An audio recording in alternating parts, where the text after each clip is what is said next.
மத்திய மற்றும் மாநில அரசுகளுடைய அதிகாரங்கள்ல கூட்டாட்சியை வலுப்படுத்தும் கட்டமைப்பை உருவாக்குவது மிகவும் அவசியம்னு வலியுறுத்தி மாநில முதல்வர்களுக்கு தமிழக முதல்வர் ஸ்டாலின் கடிதம் எழுதியிருக்காரு. அந்த கடிதத்துல அவரு மத்திய மற்றும் மாநில அரசுகள் முரண்படாமல் ஒன்றை ஒன்று சார்ந்து ஒவ்வொன்றும் மத்தவங்களுடைய வளர்ச்சிக்கு உறுதுணையா இருக்கணும்னு வலியுறுத்தி இருக்காரு.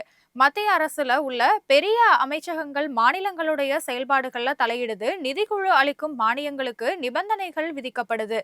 மத்திய நிதி உதவி திட்டங்களுக்கு ஒரே மாதிரியான வழிகாட்டுதல்கள், கட்டாய ஒப்புதல்கள் கோரப்படுது அப்படின்னு சுட்டி காட்டியிருக்காங்க. மத்திய மற்றும் மாநில அதிகாரங்கள்ல கூட்டாட்சியை வலுப்படுத்தும் எதிர்கால கட்டமைப்பு உருவாக்குவது காலத்தோட தேவை அப்படின்னு வலியுறுத்தி இருக்காரு. இந்த நோக்கத்தோட அடிப்படையில பார்த்தோம்னா மத்திய மற்றும் மாநில உறவுகள் குறித்து ஆராய்ந்து அறிக்கை அளிக்க ஓய்வு பெற்ற உச்சநீதிமன்ற நீதிபதி சூரியன் ஜோசப் தலைமையில உயர்குழுவை தமிழக அரசு அமைத்திருப்பதா முதல்வர் தெரிவிச்சிருக்காரு. மாநில முதல்வர்களும் பல்வேறு கட்சி தலைவர்களோட உயர்நிலை குழுவோட வினாத்தாள ஆராய்ந்து விரிவான பதில வழங்கணும் அப்படின்னு முதல்வர் ஸ்டாலின் எழுதிய கடிதத்துல வலியுறுத்தப்பட்டிருக்கு.